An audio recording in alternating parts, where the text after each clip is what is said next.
네, 지금부터는 투자해놓은 시간으로 이어가 보겠습니다. 상승 종목 수가 양시장을 다 합쳐서 300여 개가 채 되지 않는 하락장입니다. 섹터별로 이슈별로 남은 오후장 어떤 전략이 필요한지 오늘도 두 분 통해서 인사이트 얻어보겠습니다.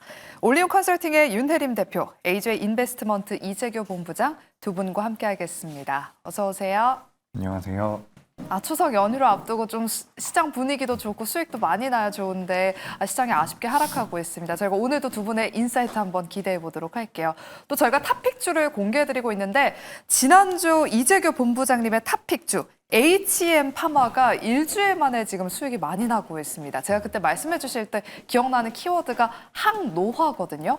최근에 세계적인 생체 재료 과학 학술지인 뷰 8월 표지 논문 선정 소식에 또 10% 넘게 급등하면서 수익이 나고 있습니다. 지금 한 28,000원 부근에서 움직이고 있는데 지금 시장 분위기가 워낙 이렇다 보니까 좀 수익을 챙길까요? 네, 일단 지금 제가 차트에다가 종목을 띄워놨는데 제가 지난주에 어떤 자리에서 말씀드렸냐면 이런 자리에서 좀 말씀드렸거든요. 사실 지금 차트가 안 나오는 것 같아서 말씀드려보자면 제가 지난주 금요일에 말씀드렸습니다. 근데 당시에도 주가가 좀 올라와 있는 게 아닌가라는 좀 그런 걱정을 하셨던 분들도 계셨을 거예요. 최근에 이제 시장의 흐름 자체가 거래대금이 많이 안 터지면서 안정적으로 올라왔던 기업 같은 경우는 한 번 정도는 강하게 올라오는 경우가 많기 때문에 제가 이 자리에서 말씀드린 거고, 그 다음에 이제 17% 정도가 올라왔습니다. 그래서 오늘 장중에 52주 신고가가 나왔거든요. 근데 이 기업 같은 경우는 제가 판단을 했을 때는 아직까지는 거래대금이 그렇게 많이 나오고 있지는 않은 것 같아요. 어제도 그렇고 그제도 그렇고 우리 시장에서 제약바이오가 전반적으로 조정을 받았음에도 불구하고 이런 흐름이 나오고 있다는 것은 추가 상승의 가능성이 전 어느 정도 있다라고 보여지거든요. 물론 지금 주가가 많이 올라왔기 때문에 수익이 좀 충분히 나셨다라고 한다면 일부는 챙기셔도 좋겠지만, 만약에 나는 뭐 소량만 보유하고 있어, 난 조금 더 봐보겠어 라고 한다면 목표가는 현재가 대비해서 10% 좀 이상 31,000원대까지 제가 이렇게 목표가를 올려 잡아 드리도록 하고요. 만약에 주가가 밀려 내려온다라고 하면 26,000원을 이탈할 경우에는 저는 매도가 필요하다라고 보여지거든요. 근데 웬만하면 안 밀릴 것 같아요. 하지만 이제 그 우리나라 증시 자체가 밀리면 이때는 좀 대응이 필요할 것이다라는 의견 드리겠습니다. 네, 일단은 조금 더 보유하면서 31,000원까지는 목표가까지는 가져가 보자. 26,000원이 이탈하는지 여부 잘 체크해 보자라고 말씀해 주셨습니다. 오늘도 두 분의 탑픽주 한번 기대해 보도록 하겠고요. 먼저 오늘 국내 증시가 크게 급락하고 있어서 먼저 증시 진단부터 해 보겠습니다. 코스피 지수가 장중에 2% 넘게 지금 거의 3% 가까이 급락하면서 9거래일 만에 3,400선이 붕괴가 됐습니다. 여기에다가 원달러 환율이 1,410원을 돌파한 게 또 외국인의 수급 이탈로 지금 이어지고 있는데요. 윤혜림 대표님, 다음 주 추석 연휴를 앞두고 일단은 미리 좀 현금화를 하자라는 그런 심리가 좀 반영이 되고 있는 것 같습니다. 늘 이렇게 연휴를 전후로 해서 좀 시장이 좀 빠지는 것 같아요. 국내 증시 추석 전까지는 좀 공격적인 매수는 자제해야 할까요? 일단 뭐 연휴가 지금 너무 길죠. 뭐 주식시장도 이 사람들이 하는 행위다 보니까 보통 이렇게 연휴가 끼거나 뭐 휴가가 있거나 이럴 때는 이제 자동적으로 조금 이제 수익을 챙기고 좀 거래대금도 감소하면서 이제 좀 이런 시장이 좀 보여지고 있는데, 오늘도 역시나 이제 이런 변동성을 조심하자라고 했는데 시장이 계속해서 상승을 하니까 아마 그냥 막 따라붙어서 매수를 하셨던 분들 많을 것 같아요. 그런데 사실 저는 이제 어차피 우리가 지금 상승장에 접어들었었기 때문에 이런 조정을 즐겨야 된다라고 계속 얘기를 하고 있습니다. 그런데 이제 다음 주 우리가 목요일까지 또 이제 연휴 시작 전을 앞두고 있고, 제가 항상 금요일은 보수적으로 그리고 월마감은 보수적으로 보는 게 결국 주말에 어떤 일이 생길 거고, 그리고 우리가 기나긴 연휴 동안 또 글로벌 증시에 어떤 일이 생길지 모르는 점이고, 그리고 10월이 되면 사실 지금 9월에 질주했던 반도체가 뭐 다시 달리지 않고 쉬어갈 수도 있고 더 달릴 수도 있고, 우리가 이렇게 시간이 바뀔 때마다 분위기를 모른다는 거죠. 그래서 이제 저는 여전히 우리가 추석 전까지는 조금 보수적으로 보긴 봐야 하는데, 그렇다고 해서 또 매수를 안 하자니 갑자기 10월장이 시작하자마자 또 올라버리면 우리가 포모 현상이 올 수밖에 없기 때문에 지금은 뭐 환율적인 측면도 그렇고 여러 가지 노이즈에 노출이 되어 있지만 결국에는 제가 지난주에서도 말씀드렸던 것처럼 어차피 주도 섹터와 주도 중엔 정해져 있기 때문에 순환매 안에서 물리면서 매수하자라는 관점은 여전히 동일합니다. 그래서 우리가 이 AI를 시작으로 계속해서 주도주 역할을 하는 이런 반도체 변압기 쪽은 계속 조정이 있을 때 대장주 위주로 조금씩 분할 매수하는 관점 여전히 유효하고요. 그리고 이제 금리나 수혜로 지금 로봇주가 굉장히 강한데 이제 여기서 꺾일 건지 더 갈 건지 사실 저도 잘 모르겠습니다. 그래서 로봇주의 이런 후발주자들을 이따가 또 이야기하겠지만 로봇주를 보시던지 아니면 지금 제약바이오 많이 빠지고 있죠. 저는 노이즈에 계속 사모아야 된다라고 생각을 해서 우리가 주도 섹터로 가져가는 측면들은 소량씩 계속해서 분할 매수하자 관점으로 정리해드리겠습니다. 네, 다 섹터별로 정리를 명쾌하게 또 해주셨어요. 일단은 당분간은 관망을 하되 반도체와 변압기는 대장주 중심으로 빠질 때마다 분할 매수해야 된다라고 말씀해 주셨고요. 로봇 후발주자에 대해서도 긍정적인 코멘트를, 제약 바이오 쪽에 대해서도 하반기 금리 인하 기대감으로 또 눈여겨봐야 된다라고 짚어주셨습니다. 국내 증시가 이렇게 빠지다 보니까 그동안 우리 증시를 이끌었던 반도체 섹터도 오늘 일제히 다 하락하고 있습니다. 뭐 삼성전자와 SK하이닉스도 지금 장중에 하락폭을 더 키우면서 SK하이닉스는 거의 6% 가깝게 지금 급락하면서 33만 5천 원대에서 움직이고 있고요. 삼성전자 역시 4% 넘게 또 급락하고 있습니다. 이재규 본부장님. 네. 반도체 소부장 종목들까지 같이 빠지고 있는데 반도체 이런 위기를 기회로 삼아봐야 될지 아니면 좀 추가 하락에 대비해서 아직까지는 좀 적극적으로 담는 걸 자제해야 될지 어떻게 보실까요? 네, 일단 지금 삼성전자와 SK하이닉스가 굉장히 많이 밀리고 있는데 뭐 그동안 제가 방송하는 걸 좀 보셨으면 아시겠지만 저는 많이 빠지면 일단 조심하자라는 주의거든요. 근데 오늘 같은 경우는 좀 다르게 말씀을 드리고 싶습니다. 그러니까 우리가 반도체뿐만 아니라 시장에서 낙폭이 좀 크게 나왔을 때는 전반적으로 이제 밀릴 것에 대한 부담감, 그러니까 시장이라는 것은 생각보다 많이 올라가고 생각보다 많이 빠진다라고 보시면 좋을 것 같은데 오늘 같은 경우 그리고 다음 주까지 우리가 고려를 해본다면 반도체 업종 자체가 낙폭이 좀 커질 경우에는 저는 경계보다는 매수의 기회로 좀 삼아보시는 게 어떨까라고 생각이 듭니다. 일단 지금 환율이 지금 말씀드리고 있는 현재 시점에서도 1412원대까지 올라오고 있기 때문에 이 환율에 대한 부담감은 분명히 있어요.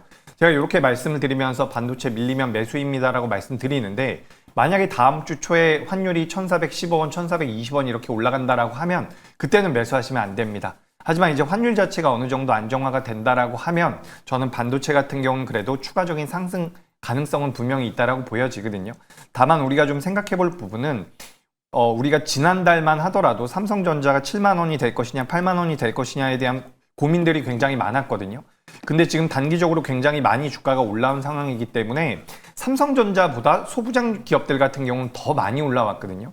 그러니까 조정이 나온다라는 것은 어떻게 보면 당연한 건데 여기서 이제 판단을 함에 있어서는 뭐 향후에 AI에 대한 트렌드가 이어진다라는 부분들을 기반으로 두지만 환율을 전 좀 체크해 보실 필요가 있다라는 말씀 드리고 환율이 어느 정도 안정화가 된다라고 하면 반도체 같은 경우는 이번에 조정이 나왔을 때는 단기간 많이 올라온 것에 대한 정상적인 조정이다. 라고 판단을 하시고 저는 분할 매수의 관점으로 보시는 게 어떨까 싶습니다. 그래서 반도체는 이번 조정은 기회가 될 가능성이 높다라는 의견 드리겠습니다.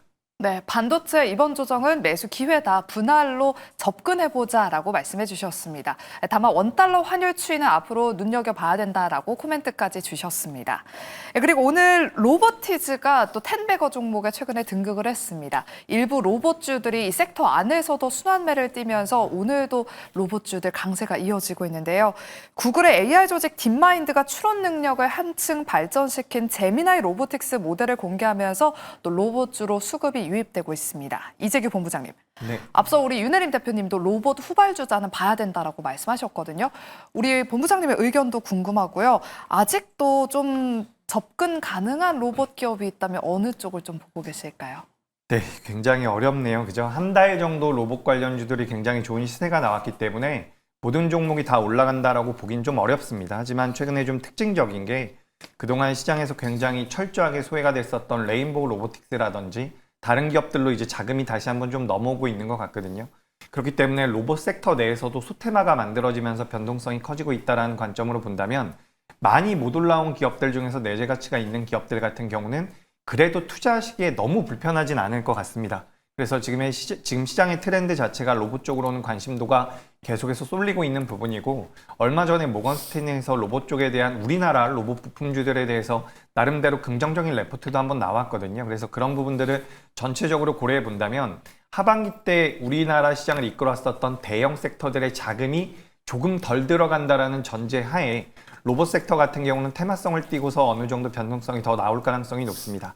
사실 이제 저 같은 경우는 매매의 관점으로 본다면 거래 대금이 많이 들어오고 대장주의 성격을 띠고 있는 로보티즈라든지 오늘 같은 경우는 하이젠 RNM 같은 경우도 주가 흐름이 괜찮았고요.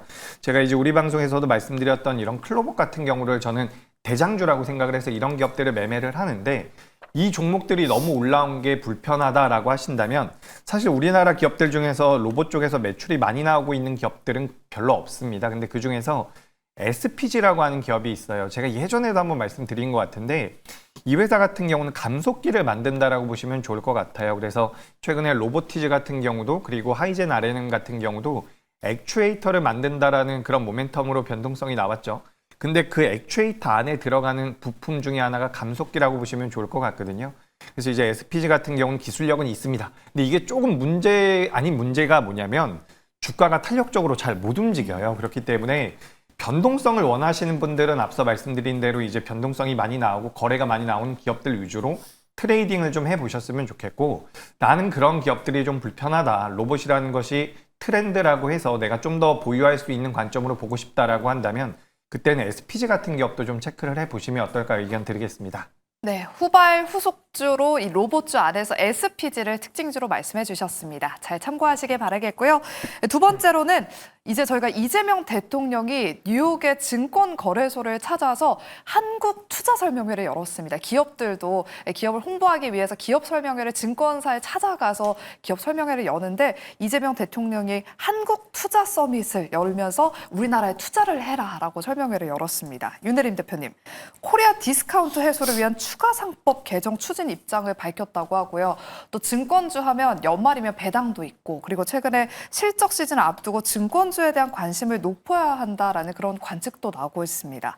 은행주와 지주사 쪽으로 눈을 돌려보는 전략은 어떨까요? 일단 우리가 이제 하반기 신주도주라고 얘기를 한 게 금반지였죠. 금융사, 지주사였는데 지금 약간 좀 이제 반도체 테마가 가다 보니까 좀 소강 상태이긴 합니다. 저도 그래서 이제 금융지주사는 사실 저는 개인적으로 이제 깊게 보지 않는데, 만약에 보고 있지 않다가 이제 이쪽으로 한번 수급이 쏠리면 또 다른 섹터가 안 가는 경향이 있더라고요. 그래서 우리가 기본적으로 좀 지켜보기는 봐야 될 것 같습니다.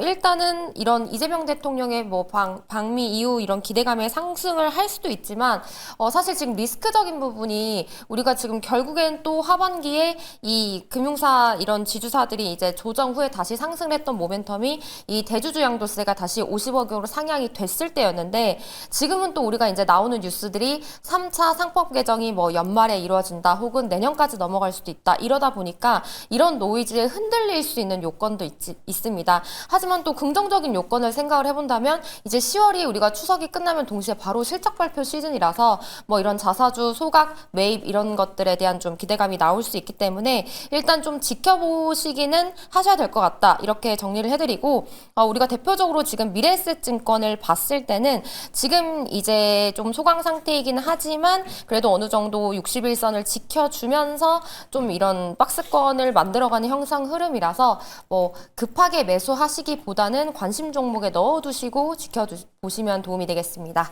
네, 일단은 관심 종목에 지정을 하고 흐름을 지켜보자라고 말씀해 주셨습니다. 다음은 잠잠한 시장 안에서 새로운 이슈가 하나 나와서 이야기 나눠보겠습니다. 어제 바로 네이버가 두나무를 자회사로 편입한다는 소식이 전해지면서 어제 네이버가 10% 넘게 급등 마감했고요. 현재도 하락장 안에서도 한 1% 정도의 빨간불을 켜고 있습니다. 이재규 본부장님, 네. 덕분에 스테이블코인 관련 종목들이 어제도 시세를 냈고, 뱅크웨어 글로벌 같은 경우에는 상한가에 안착을 했었고, 오늘도 일부 스테이블코인 관련 종목들이 시세를 이어가고 있습니다. 이쪽에서도 좀 투자 기회를 찾을 수 있을까요? 네, 일단 시장이 약하다 보니까 자금이 이쪽으로 더 많이 몰리고 있는 것 같습니다. 그리고 이제 이 업종들, 이 스테이블 코인과 관련되어 있는 기업들 같은 경우도 굉장히 오랜 기간 조정을 전 받았다라고 생각이 되거든요. 그래서 네이버와 두나무가 이렇게 쏘아 올린 공에 의해서 스테이블 코인과 관련되어 있는 기업들 같은 경우는 단기 변동성이 좀 더 나올 가능성이 높다라는 말씀을 드리고 싶습니다. 그래서 일단 변동성이 많이 나오는 기업을 보면 현재 NHN KCP가 가장 탄력적인 모습이 나오고 있거든요. 이 기업 같은 경우도 지금 52주 신고가가 나왔는데 52주 신고가가 나왔다라는 것은 사실 개인 투자자 분들만의 자금으로는 만들어지기가 굉장히 어렵거든요. 결국에는 기관이나 외국인, 우리가 소위 말하는 메이저의 수급 주체가 들어와 있는 상황이기 때문에 저는 이런 기업들 같은 경우는 추세적으로 추가 상승의 가능성이 있다라는 말씀을 드리고 싶습니다. 물론 이제 스테이블 코인이라는 부분에 대해서는 여러 가지 사업적인 부분으로 추후에 금액이 아니라 그 매출이 잘 나올 수 있을지에 대해서는 계속해서 좀 고민을 해봐야겠지만 지금 이제 시장의 트렌드를 놓고 본다면 스테이블 코인 쪽에서는 관심도가 계속해서 늘어날 가능성이 있다라고 보고 있기 때문에 트레이딩 관점으로는 저는 긍정적인 의견, NHN KCP 같은 경우도 추가 상승의 여력은 있겠다라는 의견 드리겠습니다. 네, 네이버 이야기를 해봤으니까 이제 다음은 카카오 이야기를 한번 해보겠습니다. 오늘 시장에서 급락하면서 현재 6% 넘게 하락폭을 더 키우고 있습니다. 얼마 전에 저희가 앱 개편이 이루어진다라고 말씀을 드렸는데 저도 살짝 실망했어요. 개편을 하는 이유가 더 좋아지려고 하는 건데 사실 기존의 것에 익숙해서 그런지 크게 편리함을 느끼지 못했거든요. 윤혜림 대표님, 부정적인 이런 여론이 좀 주가에 반영이 되고 있습니다. 이 이슈가 단기에 끝날 악재인 것인지 아니면 좀 더 보수적으로 추가하게도 대비를 해야 되는 것인지 어떻게 보세요? 일단 지금 단기적인 투심은 어쩔 수가 없는 게 저도 지금 카카오톡 업데이트 되고 나니까 너무 불편하더라고요. 그쵸. 네, 그래서 일부러 업데이트를 안 하는 사람도 있다고 맞아요. 하더라고요. 그래서 전반적인 여론이 이렇다 보니까 일단 단기적으로는 당연히 주가의 악재로 작용할 수밖에 없다 생각을 하고 보면 네이버와 카카오가 같이 가고 싶지가 않구나 보면은 항상 둘 중에 하나가 좀 강세인 모습을 보여주더라고요.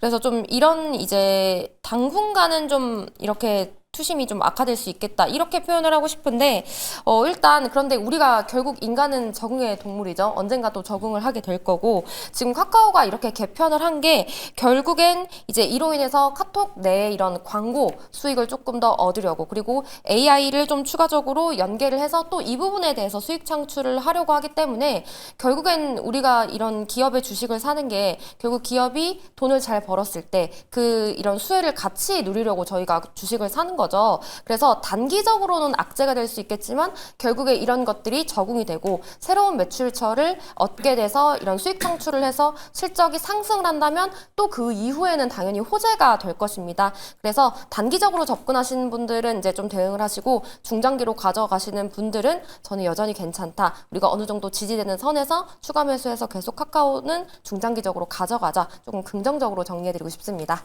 네, 다행입니다. 카카오 중장기적으로는 긍정적이다라고 말씀해 주셨습니다. 다음은 제약바이오 섹터 이야기 나눠보겠습니다. 우리나라 시간으로 오늘 아침에 트럼프 대통령이 트루스 소셜에 10월 1일부터 의약품에 100%의 관세를 부과하겠다라는 그런 내용의 게시물을 올렸습니다. 하지만 미국의 의약품 제조 공장을 건설하고 있는 기업에는 관세를 부과하지 않겠다는 입장을 내놨는데요. 윤혜림 대표님, 추가 질문 드릴게요. 이 말은 그냥 미국의 공장 지어라 이런 말이거든요. 그래서 우리나라 국내 제약바이오 기업들은 이미 지금 미국 현지에 공장을 지으면서 적극적인 대응을 펼쳐왔습니다. K바이오 기업에 미칠 영향은 그렇다면 좀 제한적일 것인지 어떻게 보실까요? 지금 안 그래도 제약바이오가 사실 그렇게 많이 올랐다라고는 생각을 안 하는데 어쨌든 주요 종목들이 단기 고점을 형성했다 보니까 지금 차익 실현이 많이 나오고 있는 상태에서 또 다시 섹터 내에 악재가 나왔습니다. 그래서 뭐 제약바이오도 10월쯤에는 저는 가지 않을까 이렇게 개인적으로 생각을 하고 있었는데 또 이런 악재가 나와서 조금 불편하기는 하지만 어쨌든 금리 인하 기조 유지가 되고 있고 이제 대통령이 미국을 갔을 때 조금 다른 일정으로 가기는 하지만 이 부분을 과연 그냥 놓고만 있을까라는 생각을 가지고 있기 때문에 제약바이오 섹터는 제가 오늘 방송 시간에도 말씀을 드렸던 것처럼 이렇게 기회를 줄 때 계속해서 모아나가면 결국 반도체만큼의 파급력은 언젠간 줄 수 있다. 이 금리 인하 기조 내에서는 언젠가 줄 수 있기 때문에 조금 더 대장주 위주로 악재이기는 하지만 천천히 모아가셔라 라고 정리해드리고 싶습니다. 네, 그럼 이제 마지막 순서로 두 분의 탑픽주를 한번 공개해 보겠습니다. 먼저 이재규 본부장님, 지난주 HM 파마 탑픽주가 수익이 많이 나서 오늘 종목도 한번 기대해 볼게요. 지난주도 제가 막 부담을 좀 드렸던 것 같은데 네, 맞습니다. 오늘의 탑픽주는요? 네, 오늘은 제가 마음 AI라는 기업을 준비를 했습니다. 사실 이게 AI라고 들어가 있기 때문에 오늘 우리가 이야기 나눈 주제랑 좀 다를 수도 있는데 이게 이제 로봇 섹터와 반도체 섹터에서 투자 아이디어가 좀 파생이 된다라고 보시면 좋을 것 같고요. 전반적으로 이제 주가 흐름이 견조하게 나오고 있는 상황이라서 AI 쪽에 대한 모멘텀을 받아가는 소프트웨어 기업이다. 이렇게 보시면 좋을 것 같습니다. 현재 24,400원대에서 거래가 되고 있는데 유상증자를 통해서 자금 조달까지 지금 완료가 됐기 때문에 부담 너무 느끼시지 마시고 현재가 이하에서 매수 가능하고요. 목표가는 27,500원, 손절가는 21,000원 말씀드리겠습니다. 네, 마음 AI였고요. 이어서 윤혜린 대표님의 탑픽주도 바로 공개해 볼게요. 네, 저는 물려도 대장에 물려야 된다라고 생각을 해서 오늘 오랜만에 APR 가져왔습니다. 지금 APR 차트 보시면 굉장히 저는 견고한 흐름이 긍정적이다라고 보고 있고요. 뭐 화장품, 미용 의료기기 통틀어서 저는 대장만 봐야 된다라고 생각을 하기 때문에 지금 화장품은 메디큐브 중심으로 뭐 미국, 일본 매출 세 자릿대 성장 중이고 미국의 분기 실적을 보니까 정말 폭발적으로 성장을 하고 있습니다. 그래서 다시 한번 실적 시즌에 좀 부각이 되지 않을까 싶어서요. 매수는 22만 원 이하, 목표가는 25만 원, 손절가는 18만 원 제시해드리겠습니다. 네, APR까지 이야기 나눠봤습니다. 저희는 다음 주 월요일 이 시간에 돌아오겠습니다. 함께해 주신 여러분 고맙습니다.